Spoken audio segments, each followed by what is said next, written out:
oncle qui appelle son neveu, il lui dit, écoute-moi mon fils, ta tante et moi, nous avons décidé de rénover notre maison de Jérusalem. Alors nous, on est en France, c'est toi, Baruch Hashem, toi tu es sur place, et puis tu es un garçon en qui on a confiance, tu es un garçon qui a beaucoup de goût, qui est débrouillard. Alors si ça ne te dérange pas, est-ce que tu peux t'occuper de rénover la maison? Robinetterie, électricité, carrelage, mobilier. Et pour ça, on te donne carte blanche, carte bleue, tout ce qu'il faut. Nous, Bezrat Hashem, on doit venir dans un an, on fera la Chanoukat Bayit ensemble. Et bon, pour le travail que tu vas effectuer, évidemment, on va te donner un petit salaire mensuel. Alors il réfléchit, il dit non, bon, pourquoi pas si je peux te rendre service, tonton, avec plaisir. Alors il se met au travail, il appelle les entrepreneurs, les électriciens, tout ce qu'il faut, les décorateurs. Et là donc il y a les employés qui commencent à travailler, hein. Il regarde comme ça, il regarde ce qui se passe, il commence à parler avec lui, il dit ouais, la maison c'est pour toi. Non, c'est pas pour moi, c'est pour mon oncle, je rends service. Il dit bon ben, tu sais, tu peux doubler ton salaire. Il dit et comment? Il dit regarde, par exemple, tu vois ce carrelage, il y a le même carrelage, ça c'est du carrelage d'Italie. Tu as le même de Turquie, tu as le même de Chine. Eh ben, prends celui de Chine ou de Turquie.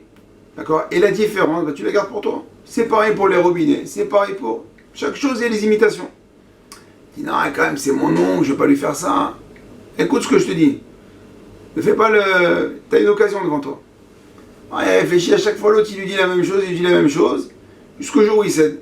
Et donc en fin de compte, il va équiper toute la maison de matériaux de moins bonne qualité.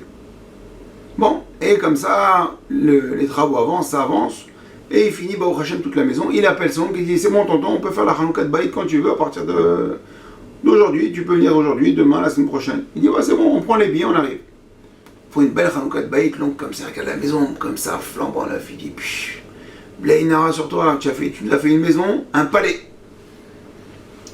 Et donc pendant la Chanoukat Bayit, l'oncle il convoque son neveu, il dit viens, il faut qu'on te parle avec Tata. Il dit qu'est-ce qui se passe, tu as vu quelque chose qui cloche? Il dit non. Mais tu sais, on n'est pas éternel, et bon on n'a pas eu d'enfant. Alors on a décidé, ta tante et moi, de t'offrir cette maison. Cette maison elle est pour toi. Et comme en plus tu l'as fait à ton goût, donc on s'est dit c'est l'occasion. Tu peux vivre ici. Alors d'un côté il est content, il est ému, de l'autre côté il se dit mais Chaval, dommage. Si j'avais su depuis le départ que c'est pour moi cette maison, j'aurais mis les meilleurs matériaux, surtout que c'est pas moi qui payais. C'était avec la carte bleue de tonton. Chaval. Et Rabotai, cette histoire, c'est toute notre vie. Si on avait conscience que lorsqu'on fait les mitzvot, c'est pour nous. C'est pour notre mérite, pour notre route. Grâce aux mitzvot, on se construit un monde futur.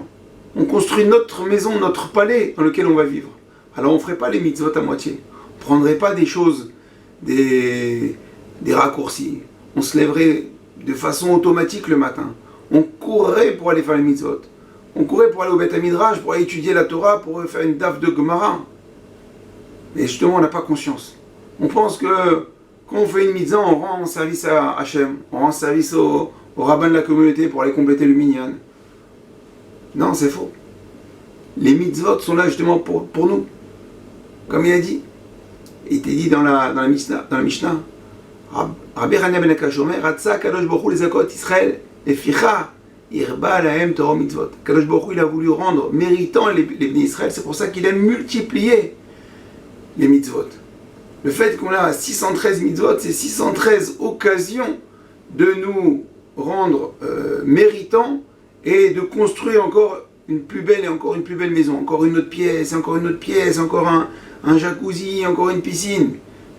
Rouchanite, spirituelle évidemment.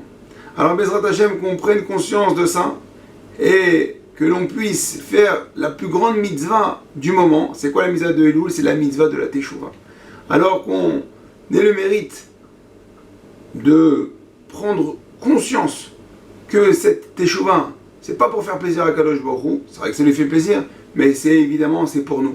Pour qu'on puisse, Bezrat Hashem, se construire un palais dans l'au-delà. Alors je vous dis bon travail et à bientôt. Kol Tov.